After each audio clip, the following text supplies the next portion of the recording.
THAC XVIII. So this is my 5th year doing THAC, so I've kind of gotten the hang of it. I've had a 100% success rate so far. This year's THAC was a bit different because, like, normally my energy ramp, like, it starts up pretty high and then it kind of goes down from there, and then especially by the end of it I'm really tired. But this one I had like a really slow start to it. Coming up with the story took longer than usual. Normally I come up with a story kind of really quick and I write it, so I had some time also kind of just messing around the synthesizers, kind of picking out some sounds, and from there I kind of came up with a basic story. I started building the sets, and I always wait until theme gets announced, and specifically the color mod, because I think I get better results basically building my sets around the color theme. This year it was yellow and white, which is actually a pretty good combo. Sometimes they're awful, and I tend to go with whatever primary color I want and just kind of hide it, but in this case the combo was good enough that it just kind of themed the majority of the sets around the color scheme. That's especially the middle set.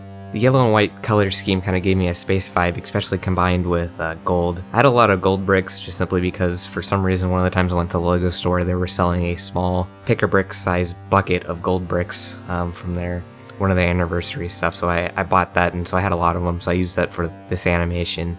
This was my first brick film with a new stop motion camera. All other brick films I shot on a DSLR I've been using a T3i, but as of last year my T3i sensor started to go. It was getting hot spots and had dead pixels and was kind of a pain to use. So my last THAC entry was actually shot on a 5D Mark IV, but I personally did not want to shoot long term with that. It was more of a test to see how brick filming on a full frame sensor was, and it turned out very successfully. I actually kind of liked the look, and it worked well with the lenses I had, so ended up buying a used EOS R. I sent it into Canon to get the stop motion firmware applied to it, which gives a full HD live preview for animation, which was very useful. I was using that, as well as a live focus preview. You can hit a button and it shows visually on screen what's in focus, so that's very handy when adjusting focus of the camera, especially with the Mocha rig, where it's a little bit not as responsive. I added panning and tilting capabilities to the Mocha rig, as well as redesigning the follow focus system for both zooming and focusing, which gave me better versatility in camera motion. All the camera motion in Alchemy was done through the Mocha rig. Basically how it works is I'd set keyframes up for where I wanted the camera to be at certain frames, and I'd run it through live and just kind of see how it looked, made sure the timings were right.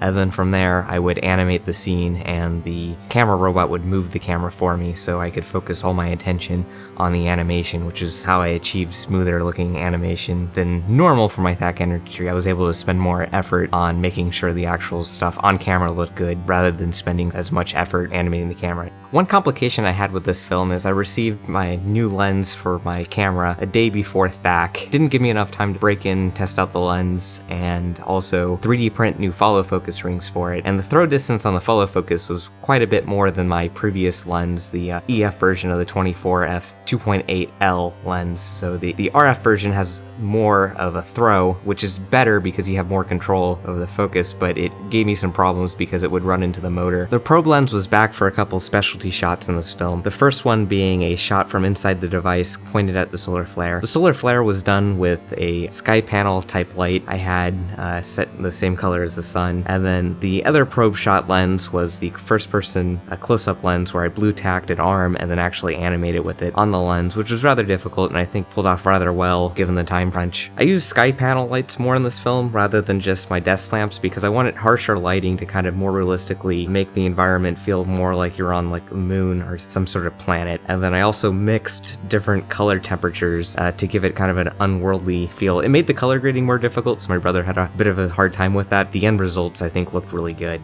Speaking of my brother, all previous THAC entries, the music was written by my brother, but this year I did it myself. The main space part of the score was recorded on my Eurorack rig, which I've been building up over the past several years buying modules. And basically how this works is you're able to use patch cables to wire up a synthesizer on the fly. So kind of whatever you want, you can wire up and make. So what I did was I took white noise out from one of the modules, and then I split it and I passed it into a bunch of bandpass filters, and then from there I took the audio signal and I put it in a delay and I put it through some effects, and then I also put in a scan synthesizer, mixed that into the same path. I wired up several LFOs, which stands for low frequency oscillator, and basically it's a thing that you can simulate kind of moving parameters So I set that up to basically adjust where the bandpass filter was, so it kind of kept the thing alive. I then used Reaper for everything. I prefer that DAW for doing things live. I'd arm the DAW to be able to record live, and then I would switch over to Resolve and watch the bit of film I was recording the layer of the soundtrack for. Basically do it enough times until I got a take I liked. From there I would render it out and then import it into Resolve and just make sure it was working well. Despite having a decently sounding patch set up, I still recorded everything live and kind of messed around with things based on what was happening in the film, just so it sounded a little better with what was going on in the action. So I would do things like adjust some of the band passing. There's also a main filter I use to adjust the entire patch rather than just the specific band passes.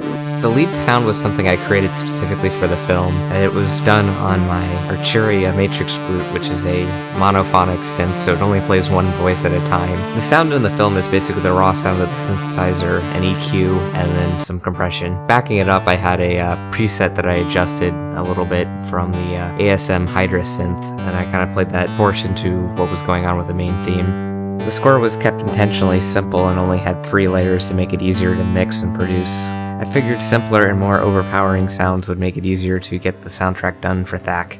I recorded the voiceover for the film, and then with the remaining time I had left, I recorded Foley sounds. I personally find it easier to create the sounds I want than it is to find them online. With some basic understanding of sound design, you can very easily create whatever you want. I used various techniques like pitch shifting, EQ, delay, and reverb to create realistic sounding sound effects for this film. I rendered the film, got the email ready to submit, and then also got the video description and title ready. And I also read through the rules one more time just to make sure I hadn't missed anything. Despite being my 5th time, you never can be too careful. I watched the film a couple of times with my headphones as well as with studio monitors just to see how they sound on different sound setups. And then I uploaded it and submitted.